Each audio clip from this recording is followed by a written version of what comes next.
जितेंद्र श्रीवास्तव इंदिरा गांधी राष्ट्रीय मुक्त विश्वविद्यालय नई दिल्ली की मानविकी विद्यापीठ में हिंदी के प्रोफेसर हैं।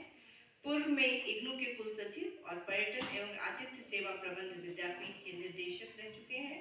इन दिनों इग्नू के अंतर्राष्ट्रीय प्रभाग के निर्देशक हैं और साहित्यिक पत्रिका उम्मीद का संपादन किया है। कुछ बहुत इनकी जो है मैंने भी देखा, इनका इंटरनेट में काफ़ी लंबा इनका जो है परिचय है। मैं बस संक्षिप्त में कहना चाहूँगी कि ये भोज हिंदी के साथ साथ भोजपुरी लेखन प्रकाशन से भी बहुत ज़्यादा जुड़े हुए हैं और अब तक कविता के लिए भारत भूषण अग्रवाल सम्मान और आलोचना के लिए देवी शंकर अवस्थी सम्मान सहित हिंदी अकादमी दिल्ली का कृति सम्मान, उत्तर प्रदेश हिंदी साहित्य संस्थान का रामचंद्र शुक्ल पुरस्कार, उत्तर प्रदेश हिंदी संस्थान का विजय देव नारायण शाही पुरस्कार, भारतीय भाषा परिषद कोलकाता का युवा पुरस्कार, डॉक्टर रामविलास शर्मा आलोचना सम्मान, परंपरा ऋतुराज सम्मान और गोपाल कृष्ण रथ स्मृति सम्मान से सम्मानित हो चुके हैं हमारे आज के अध्यक्ष। और मैं आमंत्रित करती हूँ जितेंद्र श्रीवास्तव जी। सबसे बड़ी बात थी केवल मैंने 3 सेकंड बात की होगी सर से। जैसे हमारा ये प्रोग्राम है, हमने बस एक ही बात कही, हाँ। ये सबसे बड़ी याद दिलवाने की भी आवश्यकता नहीं है। इंसानियत, मानवता, सहजता सबसे बड़ा गुण है। बिल्कुल, इसको सही बोला।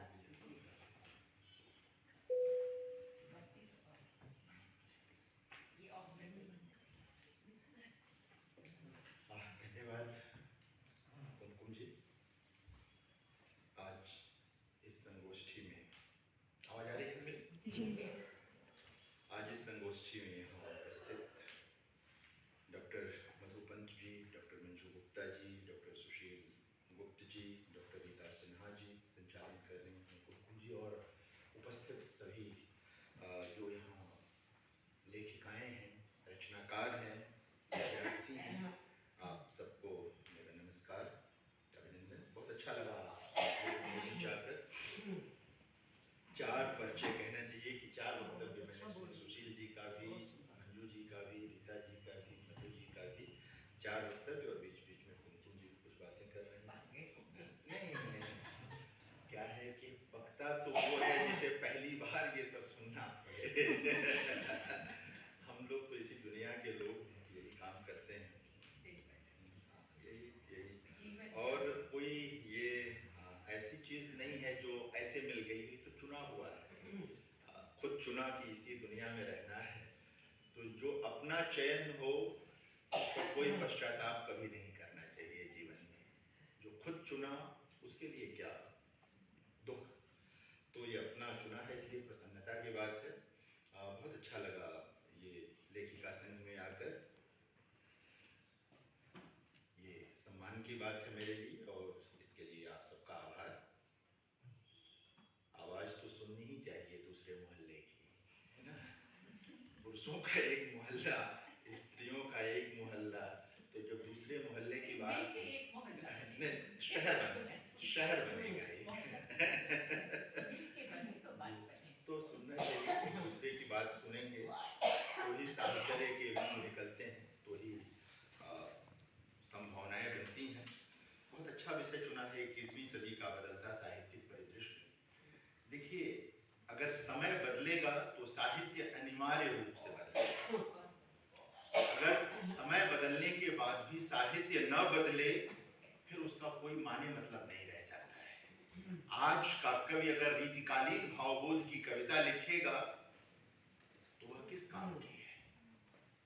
सामंतवाद को बीते जमाना गुजर गया, आज भी अगर उसी वृत्ति की कविता कोई लिखेगा, उसी भावबोध की बात करेगा, स्त्री के प्रति वही उसका दृष्टिकोण होगा, समाज के प्रति वही उसका दृष्टिकोण होगा, तो 21वीं सदी में उसके कविता लिखने का क्या मतलब रह जाता है? इसलिए यह अनिवार्य है कि समय बदले तो साहित्य बदले। बल्कि कई बार जब समय बदले तो आने वाले समय की आहट भी उस नए साहित्य में होनी चाहिए। अगर, लेकिन ये क्षमता पर निर्भर करता है कि कौन रच रहा है। एक समय में जितने लोग कविताएं, कहानियां, उपन्यास या चिंतन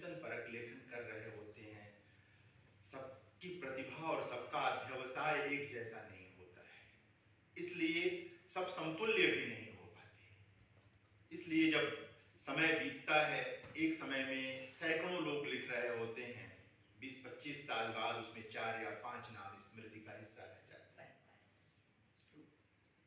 इसी कारण तो कभी भी रचनाकार, कोई भी नया रचनाकार अगर है तो उसे घबराना भी नहीं चाहिए, अपना काम करना चाहिए। यह जरूर देखना चाहिए कि उसके समय में जो लिखा जा रहा है और जिसकी चर्चा अधिक हो रही है उसकी वजहें क्या हो सकती हैं, उसके जो महत्वपूर्ण कारण है उस पर उसकी निगाह जानी चाहिए।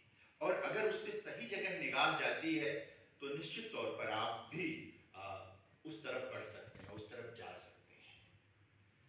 ये बराबर नए रचनाकारों को तो याद ही रखना चाहिए, कभी हो हल्ला का शिकार नहीं होना चाहिए, कभी घबराना नहीं चाहिए। अगर आप घबरा गए तो बात खत्म हो जाती है, भीड़ बहुत है।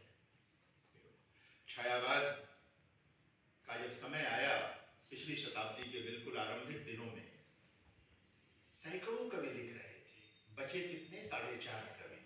4.5 नहीं जानते हो तुम? 4.5 कवि बचे हैं। तो ले देकर यही बचता है, हर कालखंड से यही बचता है। समय से अधिक क्रूर निर्णायक कोई नहीं है, बहुत क्रूर निर्णायक है। हमें अपना काम करना चाहिए कि जब किसी भी साहित्य के जो परिदृश्य है उसको देखते हुए हमें एक आलोचक की दृष्टि से भी, एक अध्येता की दृष्टि से भी यह देखना चाहिए कि हमें क्या सब गिना लेना है या सचमुच उसे गिनाना है जो पिछले से भिन्न आज हमें दिख रहा है। अगर वो भिन्न दिख रहा है वही गिनाने लायक है, क्योंकि पिछला तो गिनाया जा चुका है, वो हमसे पहले वाले ने कर लिया है वो काम। तो यह जो 21वीं सदी आई है बहुत कुछ बदल गया है। एक ही घर में माता पिता पुत्र पुत्री, जो परिवार की एक संरचना है हमारी होती है, सबकी दृष्टि एक जैसी नहीं होती, सबकी सोच एक जैसी नहीं होती। रीता जी जिन समस्याओं की ओर इशारा कर रही थी, या मंजू जी या सुशील जी जिस ओर इशारा कर रही थी, वो समस्याएं आज बड़े पैमाने पर है। हम उनसे मुंह नहीं मोड़ सकते।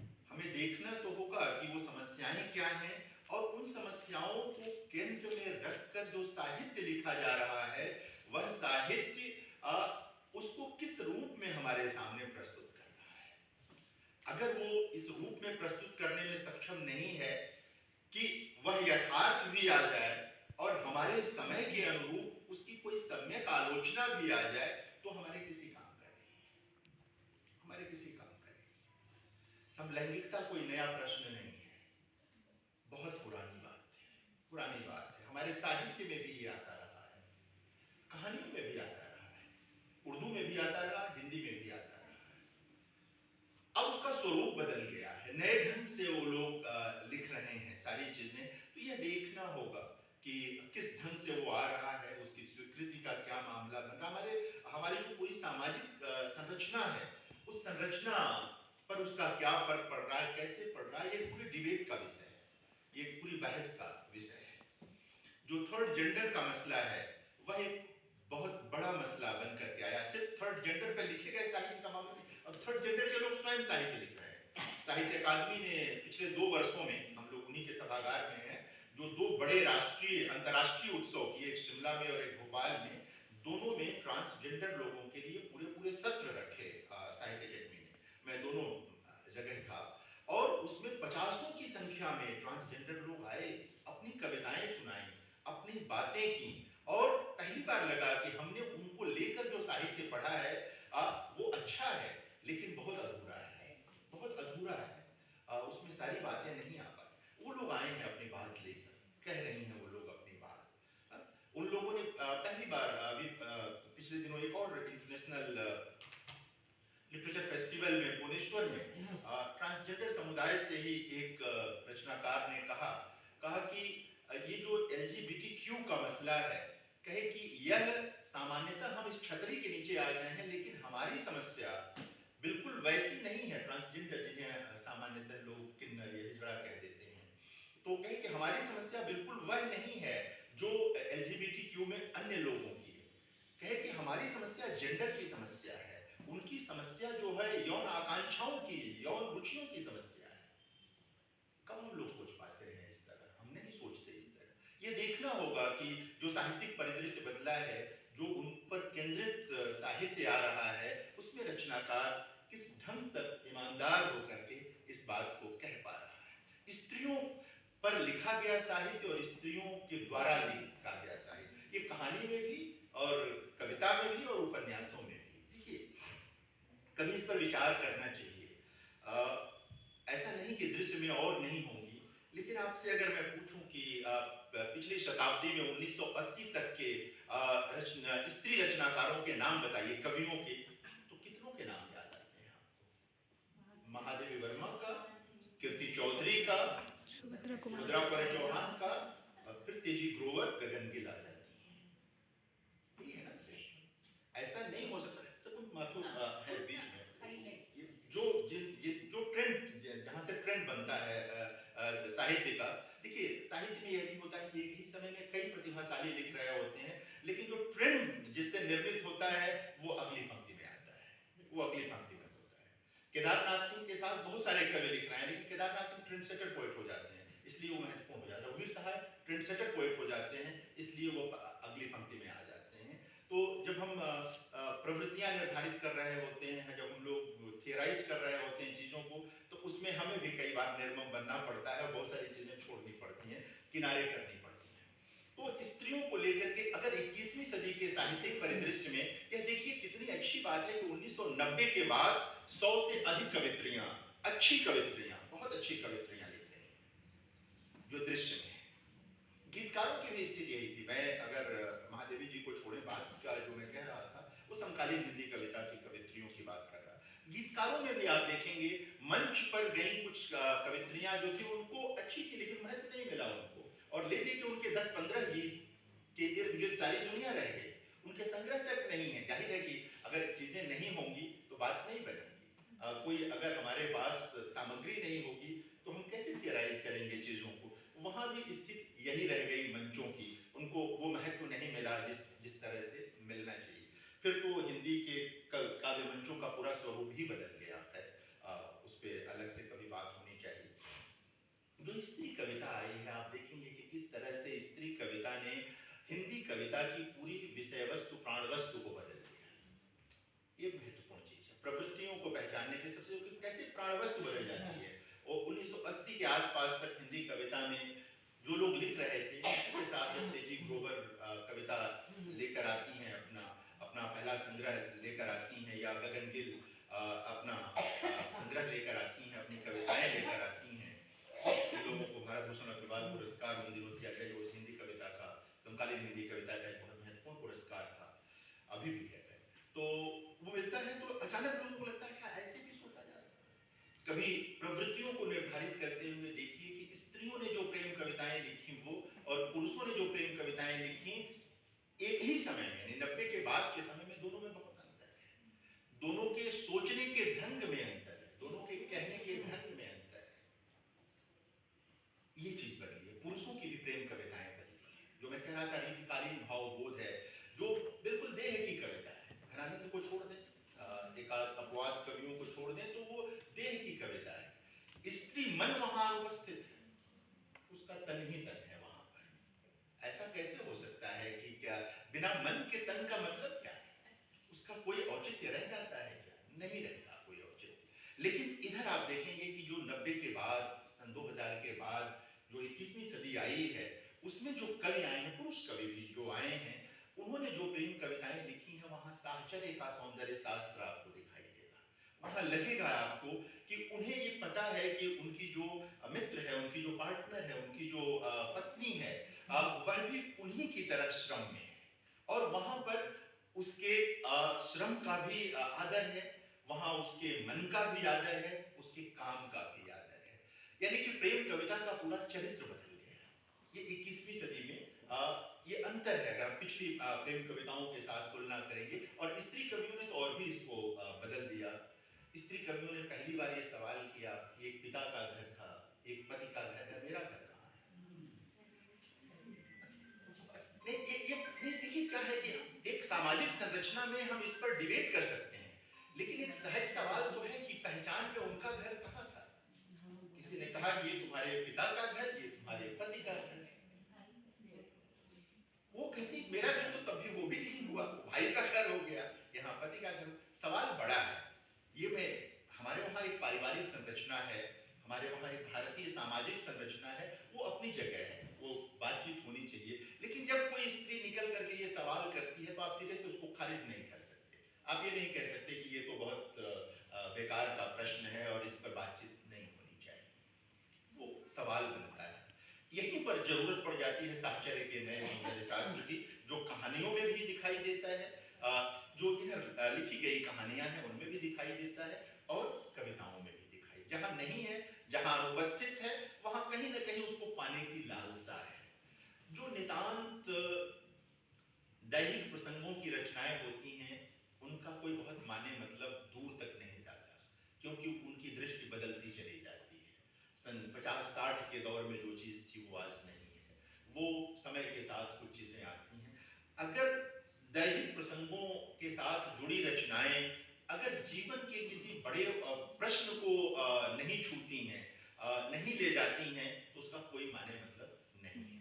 यानी कि अगर जिस ओर कह रही थी पुरुष नपुंसकता का प्रश्न, अगर उसके साथ जुड़ी कोई समस्या है, वो एक बड़ा प्रश्न है, उसको डील किया जाना चाहिए कविता में, कहानी में या कहीं भी। लेकिन उसके साथ चीज आए, सिर्फ वर्णन के लिए वर्णन जो आता है उसका कोई माने मतलब नहीं, जो कि है, जो कि 21वीं सदी के साहित्य में बड़ी संख्या में ऐसी चीजें भी आई हैं जिन पर विचार किया जाना चाहिए। कई बार वो होता है, चलन में बहुत सारी चीजें चल जाती हैं, होता है। एक और 21वीं सदी के कथा साहित्य में भी हुआ, 21वीं सदी के की कविताओं में भी हुआ, ये सारी चीजें निकल करके आई। जो आप देखेंगे कि अलग अलग जो विमर्श उभर करके आए हैं, उन विमर्शों ने, जैसे अभी पिछड़ा विमर्श निकल करके आया है, अब वो लोग नए ढंग से प्रेमचंद का मूल्यांकन कर रहे हैं, वो लोग नए ढंग से रेणु का मूल्यांकन कर रहे हैं, राजेंद्र यादव का मूल्यांकन, सबका मूल्यांकन कर रहे हैं। तो एक नया विमर्श आया। स्त्री विमर्श के बारे में हम लोग जानते हैं, बात चल ही रही थी, आपने स्त्री कवियों को केंद्र में रख करके अपना आलेख भी दिया, यहाँ प्रस्तुत किया। तो ये चीजें हुई। इसी के साथ दलित विमर्श एक बड़ा विमर्श बन करके आया है, और उन्होंने भी ऐसे प्रश्न तो खड़े ही किए जिन पर या तो कभी निगाह नहीं गई थी, या गई भी थी तो उस तरह विचार नहीं हुआ था जैसे होना चाहिए। होना इसलिए चाहिए कि साहित्य का काम ही है कि हम जितने मनुष्य हैं उससे अधिक मनुष्यतर बनाना। अगर वो ये काम नहीं कर सकता है, फिर उसका कोई मतलब नहीं रह जाता है। ये सारे विमर्श भी इसीलिए आए। देखिए क्या है कि विमर्श एक समय के बाद विमर्शों की प्रासंगिकता खत्म हो जानी चाहिए। अगर विमर्श बने रहते हैं, इसका मतलब है कि समाज नहीं बदला, इसका मतलब कि समाज नहीं बदला। एक समय के बाद इन्हें समाप्त होना चाहिए, हो जाना चाहिए, और वो तभी होगा जब हम जातिगत जो तमाम चीजें हैं उनसे मुक्त होंगे, जब हम जेंडर आधारित जो तमाम भेदभाव हैं उनसे बचेंगे, तभी चीजें जाएंगी। पितृसत्ता इतनी आसानी से जाने वाली चीज नहीं है। याद रखिए, प्रेम भी शोषण का एक बड़ा हथियार है, बड़ा हथियार है वो। और ये 21वीं सदी की लड़कियों ने इस तरह की कविताएं और कहानियां लिखी हैं आकर के, और बताया है कि ये बदल सकती है। इस तरह की चीजें भी हो रही हैं। पुरुषों ने भी खैर इसको किया है, उनको तो बिल्कुल खारिज नहीं करें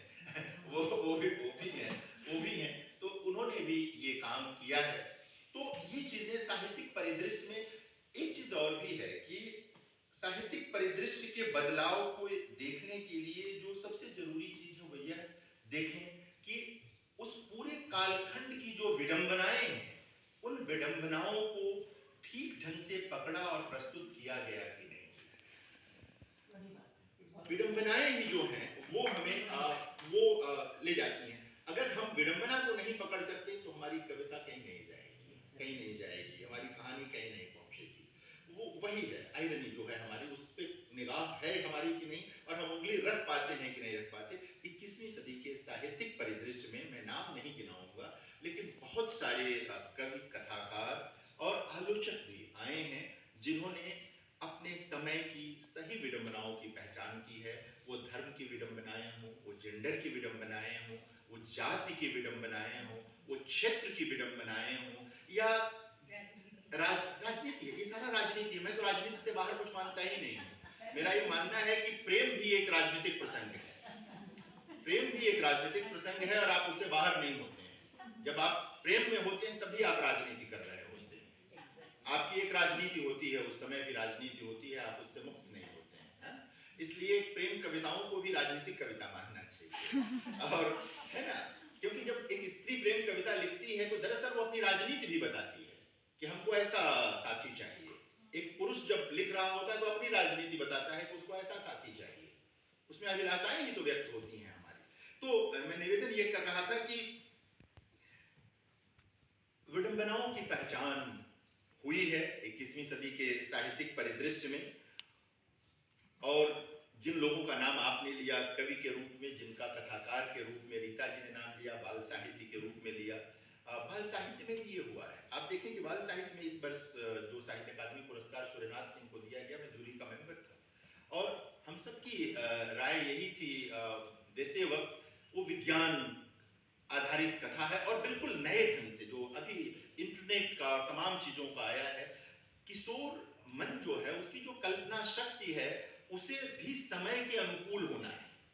आज का किशोर अगर सन 50 की तरह की कल्पना करेगा तो वो पिछड़ जाएगा। उसे कल्पना तो आज की दुनिया की ही करनी है। आज की दुनिया में जो सारे अवसर आ गए हैं, उन अवसरों के बीच उसकी कल्पना को अपनी जगह कहीं पिन मारना है उसे कि ये मेरी जगह है, तो वो सब चीजें निकल करके आती हैं। स्त्रियां जो कर रही हैं वो मैं नोट कर रहा था, वो नियति नहीं है, वो उनका निर्णय है। नियति नहीं है ना, जो कुछ भी कर रही है उनका निर्णय है, वो आगे बढ़ना चाहती हैं। वैसे भी मुझे लगता है कि जो लोग समाज बदलना चाहते हैं उन्हें नियति में यकीन नहीं करना चाहिए, उन्हें अपने प्रतिबद्धता पर और उस पर करना चाहिए।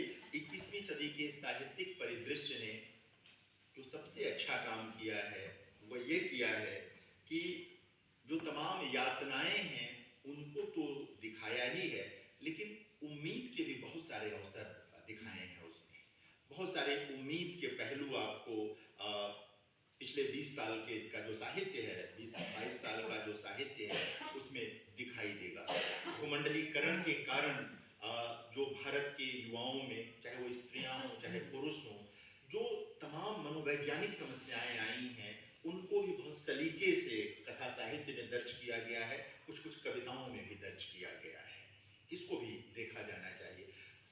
समय बहुत जटिल है। रामचंद्र शुक्ल ने यह अनायास नहीं कहा था कि जैसे जैसे ये समय बदलेगा संस्कृति के संकट भी बढ़ेंगे, सभ्यता के संकट भी बढ़ेंगे और कविकर्म भी कठिन होता चला जाएगा। कविकर्म से आशय है वो कथा भी उसमें शामिल है, आलोचना भी उसमें, सब साहित्य मात्र का मामला है।